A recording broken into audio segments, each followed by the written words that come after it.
Hello guys, आप सभी का स्वागत करता हूं अपने इस यूट्यूब चैनल पर जिसका नाम है मिस्टर मैक।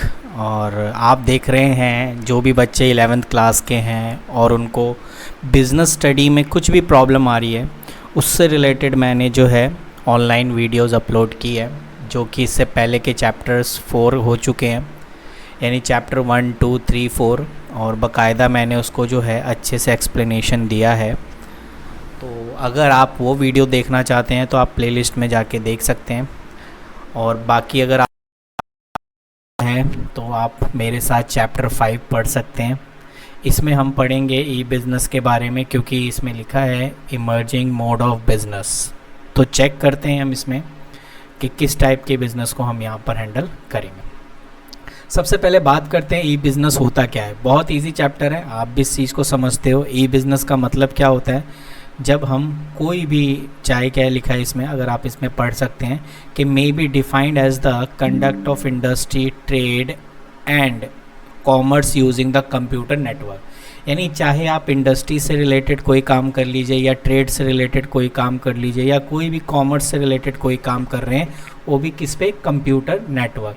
या अगर सिंपल सी बात करूँ, जिनको इस बारे में नॉलेज नहीं, सिंपल सा ये करें कि जो भी हम ऑनलाइन या इंटरनेट के थ्रू जो भी हम ट्रेड कर रहे हैं, या जो भी हम कॉमर्स से रिलेटेड काम कर रहे हैं, या इंडस्ट्री से रिलेटेड काम कर रहे हैं, वो सभी जो है आपका ई बिज़नेस के अंदर आ जाता है। ठीक है, तो आई होप आपको ये चीज़ अंडरस्टैंडिंग हो गई होगी कि ऑनलाइन जो भी हम ट्रेड कर रहे हैं, या बिज़नेस कर रहे हैं, या इंडस्ट्री से रिलेटेड काम है, वो सभी आपका ई बिज़नेस के अंदर आ जाता है।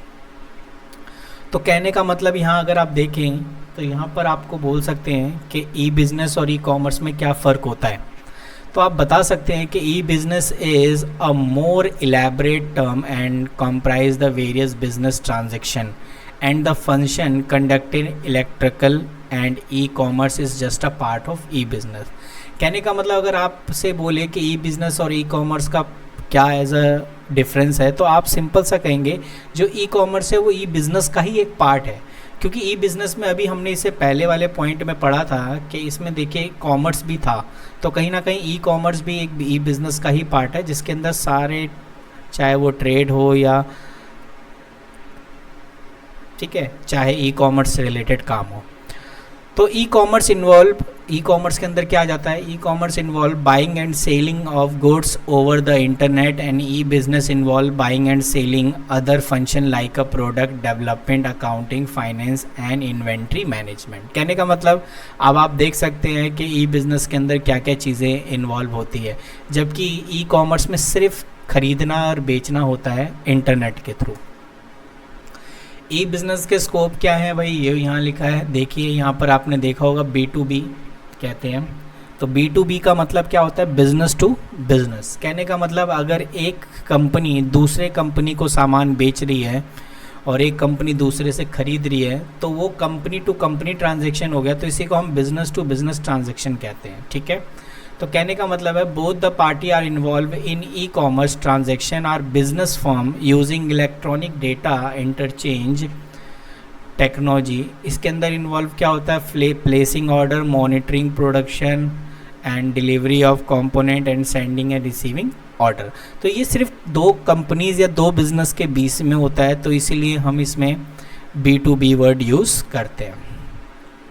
B2C मतलब बिज़नेस टू कस्टमर। इससे आपको अंदाज़ा लग गया होगा कि जब कोई बिज़नेस जो है या कोई भी कंपनी है कस्टमर को सामान बेचती है, तो हम कह सकते हैं कि वो जो ट्रांजैक्शन है या वो जो बिज़नेस है वो B2C बिज़नेस है। ठीक है, उसका काम है जो कस्टमर्स को डायरेक्ट सामान प्रोवाइड करना है। यहाँ एग्जांपल दिया हुआ है, अगर आप एग्जांपल देखेंगे इसमें लिखा है ATM speed up to the transaction are conducted lower but the high speed withdrawal of money, या insurance convenience is delivery and payment.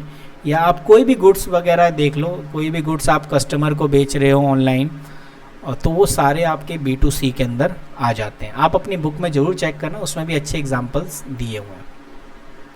C2C जिसे हम कस्टमर टू कस्टमर कहते हैं, और इसका एग्जांपल जो है OLX है। OLX क्यों कह सकते हैं कि भाई OLX में क्या होता है कि एक कस्टमर फ़ोटो अपलोड करता है कि अपने सामान को बेचना चाहता है, और दूसरा कस्टमर उसे ख़रीदता है, तो कहने का मतलब वो C2C कस्टमर के अंदर आ जाता है। ठीक है, चलिए अब आ जाते हैं इंट्रा बिजनेस क्या होता है, या इंट्रा बी कह लो। तो कहने का मतलब ये है, intra B involve the transaction between given business firm, यानी it involve use of internet, managing instruction and dealing among the various department. यानी कंपनी एक ही है, लेकिन उस कंपनी में अलग अलग डिपार्टमेंट है। जैसे कोई सेलिंग डिपार्टमेंट है, कोई परचेजिंग डिपार्टमेंट है जिसका सामान खरीदने का है, सेलिंग डिपार्टमेंट का काम है सामान को बेचना, एडवर्टाइजमेंट डिपार्टमेंट का काम है एडवर्टाइजिंग से रिलेटेड काम करना, अकाउंटेंट डिपार्टमेंट का काम है अकाउंट से रिलेटेड काम करना। तो ये जो आपको दे रहे हैं ये सारी चीज़ें, ये एक ही कंपनी के अंदर है। तो जब एक डिपार्टमेंट दूसरे डिपार्टमेंट से कोई ट्रांजैक्शन करता है तो वो हम यहाँ पर काउंट करते हैं इंट्रा बी में। ठीक है, तो आई होप आपको ये चीज़ें समझ में आ गई होगी। तो इसमें कुछ पॉइंट्स दिए हुए हैं, जैसे facilitate 3D graphic communication and multimedia among the department, या it ensure quick flow of decision and information, speed of work and better coordination. और तीसरा, it help to company to resort personal requirement, interview, selection वगैरह, training. ठीक है, इन सब में जब एक डिपार्टमेंट दूसरे डिपार्टमेंट की हेल्प करता है तो वो कहीं ना कहीं इंट्रा बी के अंदर ही आ जाता है। तो ई बिज़नेस के क्या बेनिफिट हैं ये आपके सामने हैं, और इसे मुझे समझाने की ज़्यादा ज़रूरत भी नहीं है, आप भी अच्छे से इसे समझ जाओगे कि पहला पॉइंट तो इसमें कह रहा है ग्लोबल रीच, यानी कि आप जो है इंटरनेट के माध्यम से आप किसी भी कंट्री में सामान बेच सकते हो, जो कि आपका एक लिमिटेड एरिया था अब वो एरिया बढ़ सकता है। कह रहा है ग्लोबल रीच का मतलब ये है। इसको आप इजी फॉर्मेशन है, लोअर इन्वेस्टमेंट रिक्वायरमेंट, यानी इसमें आपको ज़्यादा पैसे की ज़रूरत नहीं है, बस एक आपने लैपटॉप लेना है, इंटरनेट लगाना है, बाकी GST नंबर लेना है और अपना काम शुरू करना है। Movement toward the paperless society, कहने का मतलब है आप जो भी काम कर रहे हो वो सारा ऑनलाइन थ्रू है, तो इसमें पेपर जो है कम यूज़ होता है, तो इसलिए हम कह सकते हैं ये पेपरलेस सोसाइटी है। उसके बाद कन्वेंस की बात करें तो internet after the convenience of 24/7 day week पूरा चलता रहता है। तो इससे कहने का मतलब ये है आप कभी भी शॉपिंग कर सकते हो, एनीथिंग, एनीवेयर, एनी टाइम। ठीक है, स्पीड की बात करें तो ऑब्वियसली कि internet is very fast, the time taken from the origin demand and fulfilment has been reduce, specially case of product like a movie, music, e book. यानी अगर आप ये सब मूवी भी की अगर कोई मूवी भी देखना चाहते हैं तो फटाफट आप क्या करोगे, बुक माई शो पे जाओगे, टिकट बुक करोगे, हो गया जी आपका काम। ठीक है, और अगर आपको भी पता है कि अब तो OTT का ज़माना है भाई, फटाफट आप पे करिए और अपना OTT का मज़ा लीजिए। तो ये भी इसी के अंदर आ जाए। हाँ, लिमिटेशंस की बात कर लें कि लिमिटेशंस क्या है, तो लिमिटेशन आपके सामने है, increase risk due to autonomy and non traceability of party. कहने का मतलब ये है कहीं ना कहीं इसमें फ्रॉड की चीज़ें होती हैं, क्योंकि हम पता नहीं लगा सकते कि कौन पार्टी सामान बेच रहा है, कहाँ से बेच रहा है, ये हम इसमें पता नहीं लगा सकते। दूसरा कह रहा है incongruence between the order taking and giving order fulfilment speed. कहने का मतलब है information can be flow at the click to mouse, but physically delivery of the product taken time. The encouragement may be play patience of the customer. Sometime due to technical reason, website take the usually long time to open and this may further frustrate the user. कहने का मतलब ये साफ साफ कह रहा है कभी कभी स्पीड इसमें जो है स्लो हो जाती है, जिसकी वजह से जो यूज़र होते हैं, जो ऑनलाइन ख़रीदने वाले लोग होते हैं, वो थोड़े फ्रस्ट्रेटेड हो जाते हैं और फिर सामान ख़रीदते ही नहीं है, फिर वो जाके अपना बाहर से ख़रीद लेते हैं। लो पर्सनल टच, कहने का मतलब ये है कि no doubt e business involve the high technology but it lack of interpersonal interior. कहने का मतलब है relative let suitable in case of product like a garment and shoes. Garment और शूज़ के लिए ये जो है इतना ज़्यादा सूटेबल नहीं है, लेकिन फिर भी ऑनलाइन बेचते हैं, क्या करें। एथेटिकल की बात करें तो बिज़नेस लैक एथेटिक, यानी कहने का मतलब है ये सिद्धांतों को मानती नहीं है, कहीं ना कहीं कुछ ना कुछ चीज़ें इसमें हो ही जाती है, चाहे वो एम्प्लॉय से रिलेटेड हो, कंप्यूटर फाइल्स हो and website visit by them.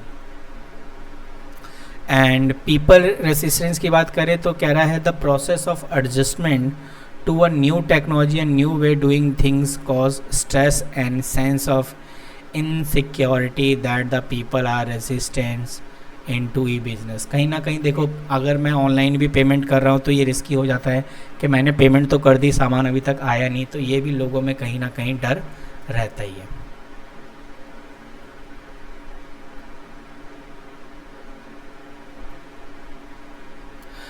Difference between traditional and E business, ये वेरी इंपॉर्टेंट क्वेश्चन है, एग्ज़ाम में पूछता है। ट्रेडिशनल बिज़नेस क्या होता है? जैसे अभी आप शॉप पे जाओगे, डायरेक्ट फिजिकली आप वहाँ जा रहे हो, सामान को ख़रीद रहे हो और सामने वाले को सामान दे रहे हो, तो ये जो आप बिज़नेस कर रहे हैं ये ट्रेडिशनल बिज़नेस है, ठीक है। जिसमें जो है आप प्रॉपरली दुकान ओपन करते हैं किसी गली या किसी मार्केट में जहाँ लोग आते हैं। तो ये बहुत इजी है, आप इसे आराम से पढ़ सकते हैं, इसमें कोई ऐसा मुझे समझाने चीज़ें नहीं है, आराम से आप इसका स्क्रीनशॉट ले करके समझ सकते हैं। ऑनलाइन ट्रांजैक्शंस कैसे किया जाता है ये आपसे एग्ज़ाम में पूछ लेता है।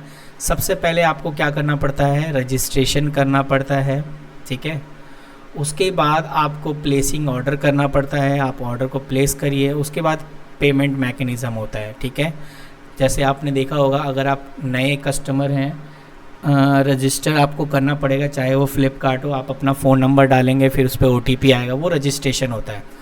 रजिस्ट्रेशन होने के बाद फिर आप अपना प्रोडक्ट सेलेक्ट करिए और फिर उसके बाद पेमेंट करिए, आपका काम हो जाएगा। तो यही पूरा तीनों स्टेप लिखा हुआ है। तो आपने पेमेंट में देख सकते हो कि पेमेंट में ऑप्शन होता है cash on delivery, cheque, net banking transfer, credit card, debit card, ठीक है। इनके थ्रू आप जो है पेमेंट कर सकते हैं, ये पेमेंट के ऑप्शन होते हैं।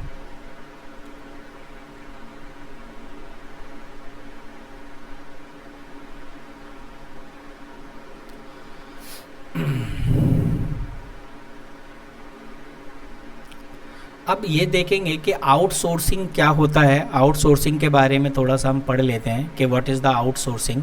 It's refer to the long term contracting out the generally non core activity of the outside agency specialise in those area. यानी the main aim outsourcing is to obtain benefit from their experience, expertise and efficiency, even investment.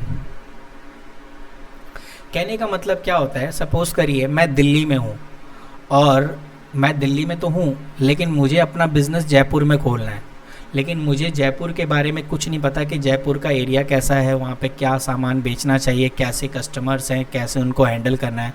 तो मैंने क्या किया, वहाँ का किसी एक seller को पकड़ा और उसको मैंने जो है कहा कि तुम मेरा सामान बेच दो और बदले में जो भी कमीशन या जो भी रेट होगा वो मैं आपको पे कर दूँगा। तो कहने का मतलब है मैंने किसी आउटसाइड एजेंसी को हैंडल किया वहाँ के एक स्पेशलाइज एरिया में, ठीक है। उसको आउटसोर्सिंग कहते हैं।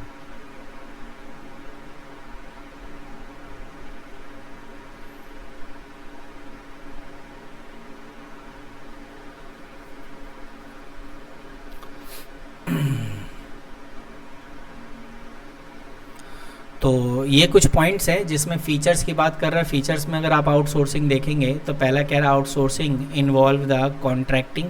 बिल्कुल, ये कॉन्ट्रैक्ट के थ्रू पॉसिबल है, जिसमें आप जो है दो पार्टीज़ होंगे आपस में कॉन्ट्रैक्ट करेंगे।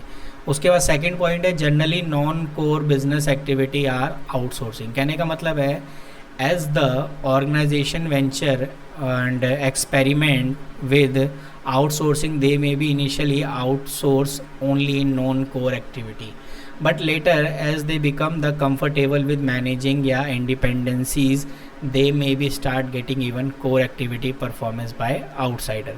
तो कहीं ना कहीं ये चीज़ तो रहती है ऑर्गेनाइजेशन की कि एक तरीके से वो एक एक्सपेरिमेंट कर रहे हैं कि क्या वहाँ के चीज़ों से हैंडल किया जा सकता है, और यही एक काम होता है। और अगर वो अच्छे से काम कर लेते हैं फिर वो अपना बिजनेस वहाँ पे सेटअप कर लेते हैं।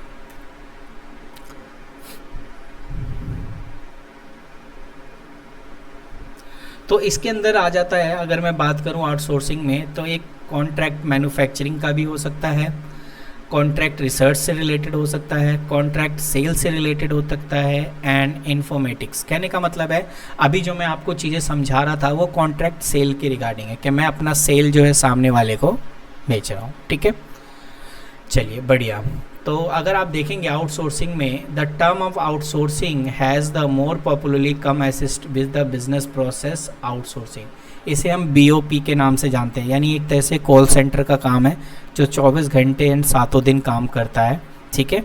और ये उस कॉमन एरिया से रिलेटेड ऑपरेट करता है जहाँ पर जो चीज़ें आपको सेल करनी होती हैं, ठीक है।